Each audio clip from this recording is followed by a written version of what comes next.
వాసు గారు.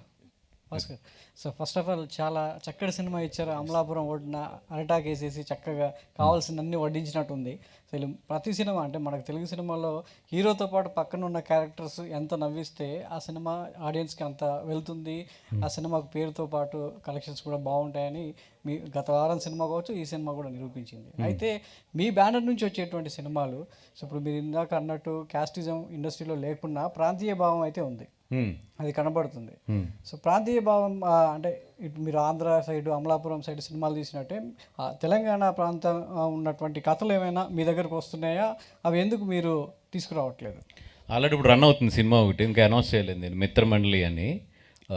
బికాజ్ ఆ సినిమా అయిపోయిన తర్వాత దాని మీద ఫోకస్ చేద్దామని చెప్పి, బట్ షూటింగ్లో ఉంది అది. దాని డీటెయిల్స్ అన్నీ వస్తాం. అది కూడా చిన్న క్యాస్ట్ ఓరియంటెడే కానీ బట్ ఎంటర్టైనర్ అగైన్. ఎందుకంటే దీన్ని ఏదో నేను పెద్ద సీరియస్గా ఆహానే కన్నా కూడా ఈ ఫీలింగ్ని ఎటకారం చేసేయడమే బెటర్ అని చెప్పింది. అంటే ఈ క్యాస్టిజం బేస్ అంటే ఇంతకుముందు మనకు బాంబే వచ్చింది. సో రెండు మత సామరస్యం మధ్య లవ్ స్టోరీ కనెక్ట్ అయింది. చాలా వరకు ఇంటర్ రిలీజియన్ మ్యారేజ్ కూడా జరిగాయి. తర్వాత క్యాస్ట్ బేస్ సినిమాలు వచ్చాయి, ఇంటర్ క్యాస్ట్ మ్యారేజ్ పెరిగాయి. సో ఆ వాతావరణం అంటే ముందు ఏదో క్యాస్ట్కు ప్రయారిటీ ఇచ్చిన పరువు సంబంధించి వాళ్ళ మధ్య గొడవలు జరిగినా ఆ తర్వాత కుదుటపడ్డాయి. ఆ తర్వాత కొన్ని సినిమాలు ఆ విషయాన్ని చెప్పగలిగాయి. కులం లేదు, కొంచెం స్నేహం, ఆ బంధం అనేది ఇంపార్టెంట్ అనేది మన సినిమాల ద్వారా చెప్పడం జరిగింది. సో ఈ పాయింట్ మీరు ఈ టైంలో ఎత్తుకోవడం అనేది సో ఎంతవరకు మీరు ఆ ఫలితాన్ని ఇస్తుందని ముందు ఎక్స్పెక్ట్ చేశారు? అంటే దీనివల్ల ఏదో మారిపోతుంది, దీనివల్ల అసలు సొసైటీ ఏదో అయిపోతుంది, ఒక సినిమా సొసైటీని మార్చేస్తుంది అంటే మనం అంతకన్నా కూడా ఇంకోటి ఉండదండి. మనం ఒకటి చెప్పాలనుకున్నాం, అది చెప్పాం. అది ఎవరికన్నా ఇప్పుడు చాలామంది మీరు చూస్తే మనలోనే best friends from the other క్యాస్ట్లు ఉంటారు. నాకు ఒకటే, సినిమాకి వచ్చినప్పుడు ఆడ భుజం ఈడు భుజం రాసుకుంటే చాలు, నా ఫీలింగ్ అంతే. అంతకన్నా కూడా దీని నుంచి ఏదో సొసైటీని బాగు చేసేద్దాం అనే దీనికన్నా కూడా ఒరే మీరిద్దరు గ్రేట్ రా అనేది వాళ్ళకి చిన్న ఫీలింగ్ ఇస్తే చాలు. నా ఫ్రెండ్ ఒక అమ్మాయి ఉంది, ఇంటర్ క్యాస్ట్ మ్యారేజ్ అమ్మాయిది. ఫోన్ చేసి ఒకటే ఉంది, వాసు నాకు లాస్ట్ డైలాగ్ అయితే భలే కనెక్ట్ అయింది అంది. ఏంటి ఏ డైలాగ్ అంటే కనుక, కులం దాటి స్నేహం చేసిన వాళ్ళందరికీ కూడా థ్యాంక్స్ అండి అని చెప్పి డైరెక్టర్ గారు వాయిస్లో వస్తుంది లాస్ట్ మెసేజ్. నాకు నిజంగా డైలాగ్ భలే నచ్చింది. ఆ డైలాగ్ వింటున్నప్పుడు నాకు గూస్ బంప్స్ కలిగినాయి. ఎందుకంటే నేను ఇంటర్ క్యాస్ట్ మ్యారేజ్ చేసుకున్నాను కదా, నేను ఎన్ని ఫేస్ చేశానో నాకు తెలుసు చుట్టాల దగ్గరికి వెళ్ళినప్పుడు, అది వెళ్ళినప్పుడు. బట్ వీళ్ళు భలే చెప్పారు ఆ డైలాగ్ని అన్నది. అలా కొంతమందికి ఏంటంటే అది డెఫినెట్గా తగులుతుంది. వాళ్ళ వరకు నాకు హ్యాపీ. నితిన్ గారు ఇక్కడ సార్ యాక్చువల్గా చెప్పాలంటే ఎన్టీఆర్ గారు ఎక్కువ మాస్ అండ్ యాక్షన్ మూవీస్ ఎక్కువ చేసేవారు. ఆయన ఫ్యాన్స్ కూడా ఎక్కువ అయ్యే కోరుకునేవారు. సో మీరు కూడా అలాగే చేస్తారా? ఎలాంటి క్యారెక్టర్స్ వస్తే చేస్తారంటారు? సార్ కథ బాగుంటే చేస్తాను సార్. పలానా లాగా ఉండాలి సినిమా అని ఎప్పుడు నేను కోరుకోను. కథ బాగుంటే కథకి ఎక్కడ దాకా కావాలో అక్కడ దాకే చేస్తాను సార్. అదైతే మంచి సినిమాలే చేస్తాను, అదైతే తప్పకుండా చెప్తాను మీకు. నందమూరి ఫ్యాన్స్ కూడా మీకు బాగా సపోర్ట్ ఇస్తుంటారు. సో అంటే బాలకృష్ణ గారికి ఏమన్నా చూపించే అవకాశం ఉందా ఇటు ఎన్టీఆర్ గారితో పాటు? ఇప్పటికైతే ఏం లేదు సార్, కానీ ట్రై చేస్తాను సార్ తప్పకుండా.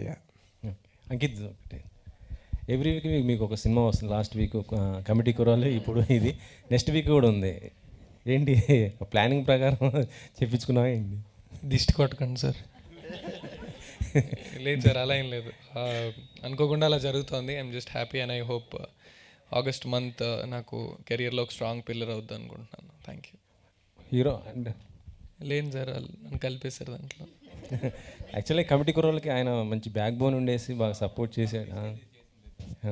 అందుకే డైరెక్టర్ గారు ఇందాక బన్నీవాస్ గారు మాట్లాడుతూ ఈ సినిమాకి హీరోయిన్గా ఫస్ట్ వేరే అమ్మాయిని చూసాము కానీ కుదరలేదన్నారు. అంటే భాగ్యశ్రీ బోర్సేని మీరు ఆడిషన్ చేశారని తెలిసింది, నిజమేనండి? ఆవిడతో పాటు చాలామందిని చేశానండి, ఒక్కరే కాదు. అంటే ఆవిడ ఇప్పుడు హీరోయిన్గా వచ్చారు కాబట్టి అడుగుతున్నాను. లేదు, ఆ అమ్మాయితో పాటు చాలామందిని చేసామండి.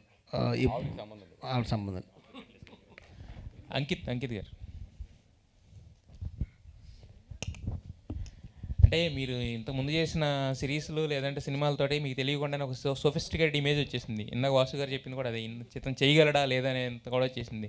దీని తర్వాత అయితే మామూలుగా మీరు చేసిన క్యారెక్టర్ తర్వాత రమ్యకి మీరు ఇచ్చిన ఎక్స్ప్రెషన్స్ అవన్నీ చూసిన తర్వాత నెక్స్ట్ ఆ క్యారెక్టర్లో పోయి ఇంకా ఈ క్యారెక్టర్లు కంటిన్యూ ఉన్నాయి. సో అంత స్విఫ్ట్ ఎలా యాక్టింగ్లో మీకు డైరెక్టర్ గారు ఎలాంటి ఇన్పుట్స్ ఇచ్చారో అట్లా మీరు ఎలా యూజ్ చేసుకోగలిగారు? బేసిక్గా నేను బయట చాలా హైపర్ అండి, అది నా క్లోజ్ ఫ్రెండ్స్కి వాళ్ళకి బాగా తెలుసు. బట్ మీరు అన్నట్టు నేను చేసిన తిమ్మరసు కానీ, జోహార్ కానీ, 9 Hours కానీ, ఇవన్నీ చాలా సోబర్ క్యారెక్టర్స్, చాలా మెజర్డ్గా అలా ఉండే క్యారెక్టర్స్ అవి. నేను ఈ సినిమా జర్నీ ద్వారా నమ్మింది ఒకటి ఏంటంటే, ఎవరన్నా రాసుకునేటప్పుడు లేదంటే ఆడిషన్ చేసేటప్పుడు మనలో ఒక ఇంకో సైడ్, ఇప్పటిదాకా మనం తెర మీద కనిపించిన సైడ్ ఒకటి చూసుకొని వీడు చేయగలడని నమ్మినప్పుడు ఒక నటుడి కెరియర్ మారుద్ది సార్. అది నాకు అంజి గారు చేశారు. దీని ముందు జిలేబీ అనే సినిమా విజయభాస్కర్ గారితో చేశాను, కానీ అది థియేటర్స్లో అంత వెళ్ళలేదు, ఆహాలో అదవుతుంది. బట్ నన్ను నమ్మినందుకు అంజన్నకు చాలా థ్యాంక్స్, బికాజ్ ఆయన చూశారు. అండ్ లక్ష్మీనాయుడు అన్న అని ఒక చీఫ్ అసోసియేట్ డైరెక్టర్ గారు, ఆయన నన్ను రిఫర్ చేశాక అంజన్న ఆడిషన్ చేసి నన్ను నమ్మడం వల్ల ఇప్పుడు యాక్చువల్లీ అంజన్న వల్ల, ఇలా నన్ను నమ్మని వాళ్ళ వల్ల నా కెరియర్ ఇంకో టర్న్ తీసుకోబోతుంది. And I'm so grateful for it. Thank you. Manivas garu, దీంట్లో అదే వాలంటీర్స్ అని బాగా వాడారు, వాళ్ళ శాలరీల గురించి ఇంత డిస్కస్ చేశారు కదా యాక్చువల్గా. సో రాసుకునేటప్పటికీ ఉన్న సిచ్యువేషన్స్ వేరు, రిలీజ్ అయ్యేసరికి ఉన్న సిచ్యువేషన్స్ వేరు. సో ఇప్పుడు కనుక వేరే సిచ్యువేషన్స్ ఉండుంటే అన్న మ్యూట్ అయ్యాయా, లేదంటే కంఫర్టబుల్గా ఫీల్ అవుతున్నారా?